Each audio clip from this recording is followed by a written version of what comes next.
السلام علیکم ورحمة الله وبرکاته. نن تاسو ته دوا حوالې سره یو څو خبرې کول غواړم. دا دعا چې کوم ده دا مؤمن سره داسې هتیار دی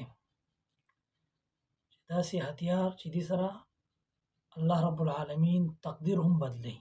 دا داسې هتیار دی. تقدیر یو بل هیڅ شي سره نه بدلیږي سوا د دعا نه، چې دعا سره تقدیر هم بدلیدلی شي. د دې دعا درې صورتونه دي. اول صورت دا د انسان الله رب العالمین نه دوا وغواړي، نو الله رب العالمین دا دعا د قبول کی زر یا لیټ، خو دعا خامخ قبلی، خامخ ول قبول کی دنیا کی. دویم صورت دا ده چې دا دعا چې کوم ده دا د لپاره ذخیره وګرځي، قیامت لپاره دا محفوظه کی. قیامت پر چې کله دله بدله ورکړی شي بیا به درته وویلی شي دا هغه دعا ده چې دنیا کې نه قبول شي.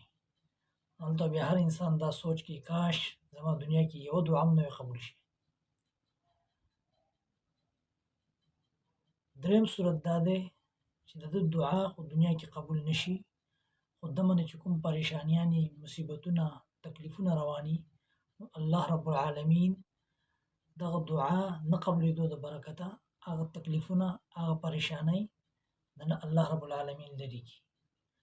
نو موږ له پکار ده دعا کې یو جلتی نه کو. سم پریشانی راځي 2 رکعات نفل کو. صحابه هم پریشانی وجه راغله او به 2 رکعات نفل وکړه، الله نه به سوال وکړه. خو دعا قبلېدو کې یو شرط دام ده چې انسان حرام نه ځان بچ کی. دعاګانې چې نه قبلېږي د دې وجه څه ده چې مو حرام استعمالو، نو ځان به د حرامو نه بچ کو دعا قبلېدو لپاره. نو الله رب العالمین مزم دعا قبول